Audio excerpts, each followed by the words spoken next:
राधे राधे, स्वागत है आपका हमारे चैनल में। मैं आपके साथ पंडित विशाल शास्त्री। आज का विषय आज जानेंगे 2021 में देवउठनी एकादशी कब है, जिसे देवोत्थान एकादशी या देव प्रबोधनी एकादशी के नाम से जाना जाता है। यानी 4 महीनों के बाद जब भगवान नारायण उठते हैं वह एकादशी कब है, उसके विषय में जानेंगे। और साथ ही में जानेंगे कि उस दिन ऐसा कौन सा उपाय करें जिससे विवाह में आने वाली बाधाएं दूर हो जाएं, जीवन में आने वाले संकट समस्याएं सभी दूर हो जाएं और प्राप्त हो आपको भगवान नारायण की परम अनुकंपा। मित्रों, चैनल पर नए हैं तो चैनल को अवश्य सब्सक्राइब करें ताकि ऐसे ही ज्ञानवर्धक वीडियो आपको निरंतर प्राप्त होती रहें। चलिए विषय की ओर बढ़ते हैं और जानते हैं देवउठनी एकादशी के विषय में। जैसा कि आप सभी जानते हैं, कार्तिक मास में आने वाली शुक्ल पक्ष की एकादशी को देवउठनी एकादशी या देवोत्थान एकादशी या देव प्रबोधनी एकादशी के नाम से जाना जाता है। एकादशी के विषय में कहा जाता है कि एकादशी भगवान नारायण का विशेष व्रत माना जाता है। कहते हैं भगवान विष्णु जब आषाढ़ मास की एकादशी को यानी देवशयनी एकादशी को विश्राम करते हैं और देव उठनी एकादशी या देव प्रबोधनी एकादशी के दिन भगवान उठते हैं, तो इस बीच जो 4 महीने का समय रहता है उसमें विशेष शुभ कार्य वर्जित कहे जाते हैं यानी बंद होते हैं। और जब भगवान नारायण उठ जाते हैं तो उसके पश्चात सभी मांगलिक कार्य आरंभ हो जाते हैं। यानी देवउठनी एकादशी के पश्चात गृह प्रवेश, विवाह आदि संस्कार ये सब आरंभ हो जाते हैं। कहते हैं कि इस दिन बड़े ही उत्साह और उमंग के साथ भगवान हरि को, भगवान नारायण को जगाना चाहिए। देव प्रबोधनी एकादशी 2021 में 14 नवंबर दिन रविवार को मनाई जाएगी और देवउठनी एकादशी का जो पारायण का समय रहेगा वह 15 तारीख को रहेगा। 15 तारीख को 1:10 से शाम को 3:20 के बीच आपको देवउठनी एकादशी का पारायण करना चाहिए। सबसे पहले आपको देवउठनी एकादशी के दिन प्रातःकाल उठें, स्नान आदि कर स्नान के जल में उस दिन आंवले के पत्र अवश्य डालने चाहिए, क्योंकि आंवला भगवान विष्णु का परम प्रिय वृक्ष है।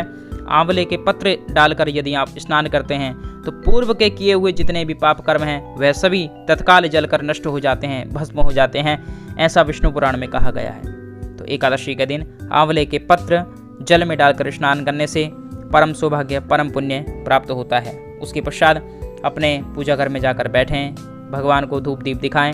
इसके पश्चात आप यदि एकादशी का व्रत रखते हैं तो संकल्प आदि करके व्रत आरंभ करें, और नहीं तो भगवान विष्णु का आपने पूजन करना चाहिए। उस दिन जल से स्नान कराएं, भगवान विष्णु को विशेष रूप से पंचामृत से स्नान कराना चाहिए। उसके पश्चात फिर जल से स्नान कराएं, फिर भगवान को पहुंचकर सुंदर से वस्त्र पहनाकर ठाकुर जी को उस दिन बड़े ही सुंदर रूप में पंचमेवे का भोग लगाना चाहिए।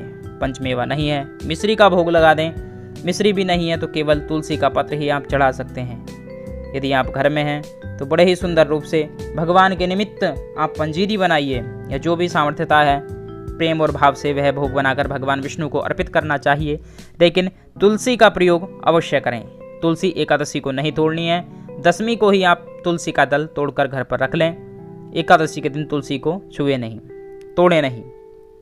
कहते हैं कि इस दिन यदि कोई विवाह आदि में बाधा आ रही है या अनेक जीवन में समस्या संकट चल रहे हैं तो देवउठनी एकादशी के दिन तुलसी का विवाह शालिग्राम जी के साथ कराने पर इन सभी संकटों से मुक्ति प्राप्त हो जाती है। वैवाहिक जीवन में जो बाधाएं आ रही, ग्रहों से संबंधित, वह सभी दूर हो जाती हैं। अतः तुलसी के साथ शालिग्राम जी का विवाह आपको अवश्य करना चाहिए। कहते हैं कि इस दिन भगवान विष्णु का विशेष पूजन करते हैं और फिर शाम को भगवान के निमित्त आंगन में भगवान विष्णु के चरण बनाए जाते हैं।